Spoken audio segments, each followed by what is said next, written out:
Assalamualaikum warahmatullahi wabarakatuh. Perkenalkan, nama saya Ranita Fitriani dari Prodi S1 Fisika Universitas Negeri Surabaya dengan NIM 21030224047. Pada kesempatan kali ini, saya akan menyampaikan mengenai carbon dating yang dimanfaatkan untuk menentukan usia fosil. Untuk metode carbon dating ini memanfaatkan sifat radioaktif yakni dari unsur karbon 14. Nah, berikut merupakan hasil poster yang telah saya dan tim buat. Nah, sebelum masuk lebih dalam, saya sampaikan terlebih dahulu mengenai apa itu fosil. Jadi, fosil merupakan sisa-sisa organisme atau jejak aktivitas makhluk hidup pada zaman purba yang telah mati dan membatu puluhan hingga ribuan tahun yang lalu. Dan fosil-fosil tersebut terbentuk melalui proses yang sangat panjang dan kompleks. Jadi, saat makhluk hidup itu telah mati, tubuhnya akan terkubur oleh sedimen seperti pasir ataupun lumpur. Nah, seiring dengan berjalannya waktu, sedimen tersebut akan mengeras menjadi batuan. Dan bagian keras yang terdapat dalam organisme yang telah mati tersebut secara alami akan terawetkan dan menjadi fosil. Sehingga melalui fosil kita dapat mengetahui bagaimana makhluk hidup pada zaman itu berevolusi, yakni dengan membandingkan fosil dari berbagai periode. Nah, untuk mengetahui hal tersebut, para arkeolog memerlukan suatu metode untuk mengetahui umur dari suatu fosil. Dan salah satunya adalah yang akan saya bawakan kali ini, yakni menggunakan metode carbon dating. Jadi, carbon dating ini dapat mendeteksi adanya radioaktif berupa karbon 14 yang terdiri dari 6 proton dan 8 neutron. Mengapa karbon 14 dan bagaimana metode carbon dating itu? Jadi, semasa hidup, semua makhluk hidup akan menyerap yang namanya karbon 14 dari atmosfer. Dan untuk mekanisme dari carbon dating untuk menentukan usia umur fosil sendiri, yakni dimulai dari radiasi kosmik dari matahari yang berhasil menembus lapisan atmosfer, kemudian bertabrakan dengan atom-atom di udara, sehingga terjadi reaksi nuklir dan membentuk neutron dengan energi yang sangat tinggi.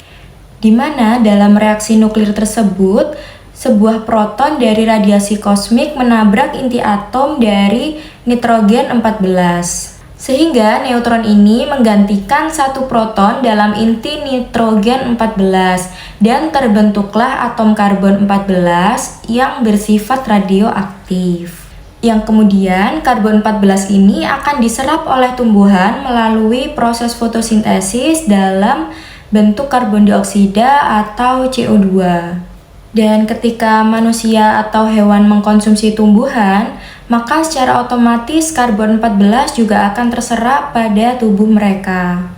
Nah, ketika mati, maka penyerapan karbon 14 pun juga akan terhenti dan karbon 14 akan mulai meluruh melalui peluruhan beta minus yang akan menjadi nitrogen 14 dengan laju yang konstan. Sehingga sisa karbon yang terdapat pada sampel fosil inilah yang dapat digunakan untuk menentukan suatu umur dari fosil, dan metode carbon dating ini dapat akurat hingga 60.000 tahun lamanya.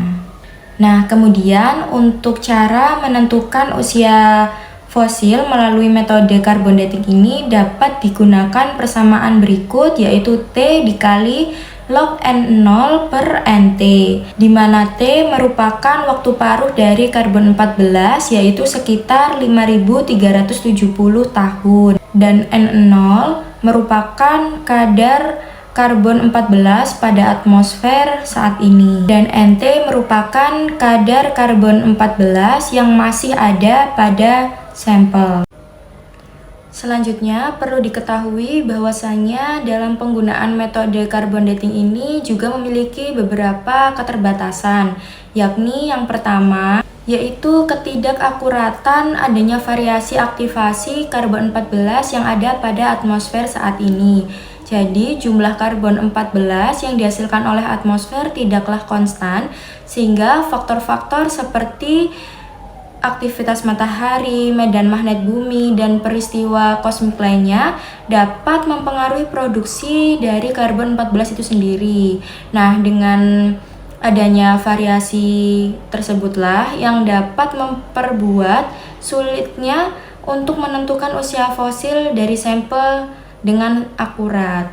Apalagi apabila sampel tersebut usianya sudah sangat tua, sehingga para ilmuwan harus melakukan kalibrasi yang sangat rumit untuk memperhitungkan fluktuasi yang terjadi ini. Lalu yang kedua yaitu keberadaan fraksi kandungan organik pada sedimen.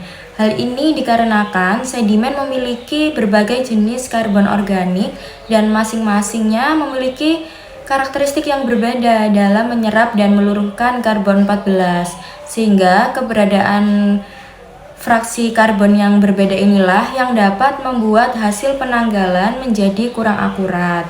Kemudian yang ketiga, metode carbon dating ini tidak dapat digunakan untuk suatu sampel fosil yang umurnya telah lebih tua dari 60.000 tahun, dikarenakan kadar dari karbon dalam suatu sampel tersebut akan sangat sudah mengecil atau sedikit sehingga sulit untuk dideteksi dan proses perhitungannya. Sekian yang dapat saya sampaikan mengenai metode carbon dating untuk menentukan usia dari suatu fosil. Semoga bermanfaat bagi kita semua. Terima kasih dan saya mohon maaf apabila ada kesalahan sewaktu penyampaian. Wassalamualaikum warahmatullahi wabarakatuh.